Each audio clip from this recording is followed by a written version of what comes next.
আজকে নতুন একটা রেসিপি নিয়ে এসেছি। দেখো, তোমরা দেখলে বুঝতে পারছো এটা কি বলো তো, পাটিসাপটা পিঠে। তোমরা তো সবাই জানো যে এই পাটিসাপটা পিঠে দেখলে মনে হচ্ছে, কিন্তু এই পাটিসাপটা পিঠে কিন্তু সেই পাটিসাপটা পিঠে নয়, আর অন্য অন্য পিঠের মতন এটা কিন্তু তোমার হলো চিড়ে দিয়ে। আজকে চিড়ে দিয়ে একদম নতুন ধরনের এই চিড়ে দিয়ে পাটিসাপটা পিঠেটা আজকে আমি কিভাবে তৈরি করব, তোমরা প্রথম থেকে শেষ পর্যন্ত পুরো ভিডিওটাকে দেখতে থাকো। বাটি নিয়েছি, বাটির মধ্যে দেখো এখানে ছোট এরকম বাটির মতন ছোট্ট একটা প্লেটের মতন এক প্লেট এখানে আমি চিড়ে নিয়েছি। এবার এই চিড়েটাকে আমি একটু ধুয়ে নেব, জল পাল্টে পাল্টে ধুয়ে নিতে হবে, একটু পরিষ্কার করে ধুয়ে নিতে হবে। এবার আমি ভালো করে ধুয়ে নিয়েছি। দেখো, যত সময় সাদা জল না বেরোবে তত সময় চিড়েটাকে ধুতে হবে। 2-3 বার পাল্টি জল পাল্টি ধুলে কিন্তু চিড়েটা সুন্দরভাবে ধোয়া হয়ে যাবে। এবার আমি চিড়েটাকে একটু ভিজিয়ে রেখে দেবো। আমি চিড়েটাকে তো তোমার ওখানে ভিজিয়ে রেখে দিয়েছি। ভিজিয়ে রেখে দিয়ে একটু পাটালি গুড় একটু ভেঙে নেবো। যেটুকুনি গুড় লাগবে সেই গুড়টুকুনি কিন্তু আমি দেখো এইভাবে ছুরি দিয়ে কেটে কেটে নিয়েছি। ভেঙে নেওয়া যেত, ভেঙে নিলে কি হতো বলো তো, মিক্সি জারে দেবো, তো তার জন্য ভেঙে নিই, এভাবে ছুরি দিয়ে কেটে নিলে সুবিধা হয়। গুড়টাকেও আমি নিয়ে নিয়েছি। গুড়টাকে আমি একটু এই এক সাইডে রেখে দেবো। এদিকে আমি একটা মিক্সির জার নিয়ে নিয়েছি। মিক্সির জারের মধ্যে দেখো এই যে চিড়েটা তোমরা দেখলে কতটা জল দিয়েছিলাম বলতো, দেখো এখন কিন্তু আর জল নেই, পুরো চিড়েটা ভিজে গেছে, তার মানে ভালোভাবে চিড়েটা ভিজে গেছে। এই দেখো, এবার আমি জল শুদ্ধই কিন্তু এর মধ্যে দিয়ে দেবো। জল নেই তো, একদমই জল নেই, জল শুদ্ধ বললাম কেন তোমাদের। পুরো চিড়েটাই আমি মিক্সির জারে দিয়ে দিয়েছি। গুড়টা আমি রেখেছিলাম দেখলে, সেই গুড়টাকেও আমি এর মধ্যে দিয়ে দেবো। গুড়টাকেই দিয়ে দেবো। যতটা চিড়ে নিয়েছি ওখানে আমি তার হাফ আমি এখানে দিয়ে দেবো চালের গুঁড়ো, দিয়ে দেবো সামান্য জল। সামান্য জল দিয়ে একটা মিহি পেস্ট তৈরি করে নেবো। এবার দেখো একটা পাতলা ব্যাটার হয়ে গেছে। এই ব্যাটারটাকে এবার আমি একটা গামলার মধ্যে পুরোটাকে নামিয়ে নিয়েছি। ব্যাটারটাকে আমি এর মধ্যে দিয়ে দিয়েছি। আর এই যে মিক্সির জারে দেখো কতটা লেগে রয়েছে, এর মধ্যে সামান্য অল্প একটু জল নিয়ে নেবো। মিক্সির জারে অল্প একটু জল দিয়ে দিয়েছি। জল দিয়ে সেই জলটাও কিন্তু আমি ব্যাটারের মধ্যে দিয়ে দেবো। যেহেতু ব্যাটারটা এতটা ঘন করব না, একটু পাতলা ধরনের করবো ব্যাটারটাকে, তার জন্য মিক্সির জারে জল নিয়ে সেই জলটাকেও আমি কিন্তু এর মধ্যে দিয়ে দিচ্ছি। এবার ভালোভাবে জলটা কিন্তু একটু এর মধ্যে মিশিয়ে নেবো। যে জল যেহেতু জল দিয়েছি আর একটুখানি এর মধ্যে মিক্সির জারের মধ্যে জলটা একটু বেশি করে নিয়ে দিয়েছি। দেখো ব্যাটারটা দেখেছো কত সুন্দর ব্যাটারটা রেডি হয়ে গেছে। কিন্তু দেখবো এই ব্যাটারটা রাখবো না, একটু পাতলা করবো, একটু দেখে নিই, দাঁড়াও। পাতলা করব, আরও একটু জল দিয়ে দেবো, দিয়ে আবার একটু মিশিয়ে নেবো। এভাবে পাতলা করেই নেবো। দেখো পুরো মিক্সিটা কিন্তু আমি ধুয়েই কিন্তু জলটাকে পুরো এর মধ্যে দিয়ে দিয়েছি। দিয়ে পাতলা ব্যাটারটা কিন্তু আমার একদমই এখানে রেডি হয়ে গেছে। কত সহজে ব্যাটারটা রেডি হয়ে গেলো তোমরা দেখলে বুঝতে পারছো যে কত সহজে ব্যাটারটা রেডি হয়ে গেল। এই দেখো ব্যাটারটা দেখো কীরকম হয়েছে, এই দেখলে বুঝতে পারছো তোমরা ব্যাটারটা ঠিক এইরকম রেডি করতে হবে। আর রেডি কিন্তু আমার ব্যাটারটা একদমই হয়ে গেছে। এবার এই ব্যাটারটাকে আমি এক সাইডে রেখে দেবো।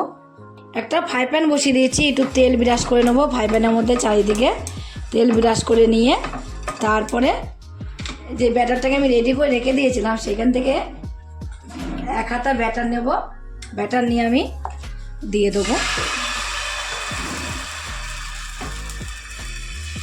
দিয়ে এইভাবে ফ্রাই প্যানটাকে ধরে ধরে এইভাবে একটুখানি ঘুরিয়ে ঘুরিয়ে নিতে হবে।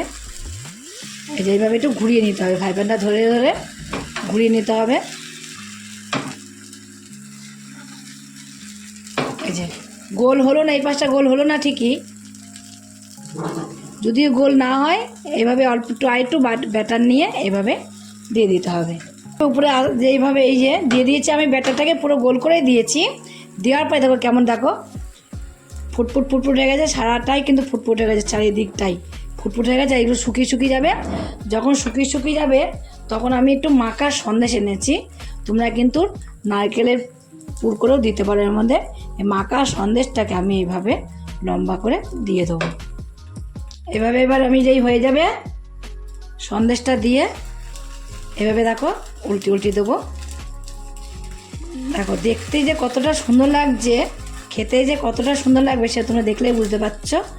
আগে দেখাই, দেখলে সুন্দর হলে খেতেও কিন্তু নিশ্চয়ই সুন্দর হবে। পাটিসাপটা পিঠেটা হয়ে গেল। আমি তোমাদের আরেকটাও তৈরি করে দেখাচ্ছি।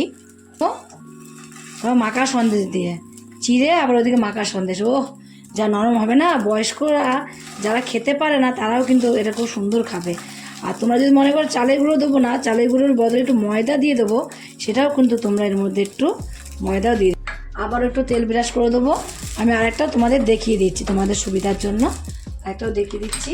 অনেকে বুঝবে যে চিড়ে দিয়ে করছি মানে উঠবে না, সেই ভয়টা কিন্তু সবাই পায়, কিন্তু না, এটা কিন্তু দারুণ উঠবে, এত সুন্দর উঠবে, তোমরা না করলে একদম বুঝতে পারবে না যে এই পিঠেটা কতটা সুন্দরভাবে উঠে আসে। তোমরা দেখলেই তো, নিজের চোখে তো দেখলেই কত সুন্দর উঠে আসতে। এই মাখা সন্দেশটা এবার আমি দিয়ে দেবো এইভাবে, পুরোটার মধ্যে মাখা সন্দেশ থাকলে কিন্তু আরও খাওয়ার সময় কিন্তু দারুণ লাগবে।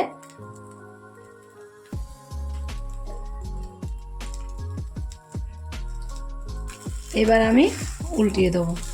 আমি বলে দিচ্ছি একটু নরম নরম হবে, যেরকম চালের গুঁড়ো দিয়ে করলে একটু শক্ত টাইপের হয়, সেই শক্ত টাইপের হবে না। বয়স্কদের জন্য খুবই উপকার কি খেতে পারবে বয়স্করা, যাদের দাঁত নেই তারাও কিন্তু খুব ভালোভাবে খাবে পাটিসাপটাগুলো। দেখো একদম রেডি হয়ে গেল, তোমাদের দুটো করে আমি দেখিয়ে দিলাম, সবগুলোই কিন্তু আমি এইভাবে একই রকম করে কমপ্লিট করে নেব। সমস্ত পিঠেগুলোকে তৈরি করে নিয়েছি, তৈরি হয়ে গেছে। তোমরা কিন্তু অবশ্যই চিড়ে দিয়ে এইভাবে একদিনের জন্য হলো পাটিসাপটা পিঠে করে খেয়ে দেখবে কতটা স্বাদ। এমনি পিঠেতে কিন্তু প্রচুর 3 গুণ স্বাদ বেশি, আর সেটাই তোমরা তৈরি করে দেখবে যে কেমন স্বাদ হয়েছে খেতে। একদিনের জন্য হলেও তৈরি করে খেয়ে দেখো, যদি রেসিপিটা তোমাদের কাছে খেয়ে ভালো লাগে। আর তোমরা যদি ফেসবুক থেকে দেখো, ফেসবুকের পেজটি ফলো করে দেবে, যদি ইউটিউব থেকে দেখো ইউটিউবের চ্যানেলটি সাবস্ক্রাইব করে দেবে, পাশ থাকা বেল আইকনটিটা প্রেস করতে ভুলবে না, তাহলে নতুন নতুন রেসিপিগুলো তোমাদের কাছে তাড়াতাড়ি পৌঁছে যাবে। আমার চ্যানেল নতুন বন্ধু হয়ে থাকো, সাবস্ক্রাইব করে নিয়ে প্লিজ সাবস্ক্রাইবটা করে দেবে, সবার আগে তোমাদের কাছে নোটিফিকেশন ঢুকে যাবে। ছোট্ট করে লাইক করো, কমেন্ট করো, অনেক অনেক শেয়ার করো। নমস্কার বন্ধুরা, দেখা হবে আবার পরের রেসিপিতে।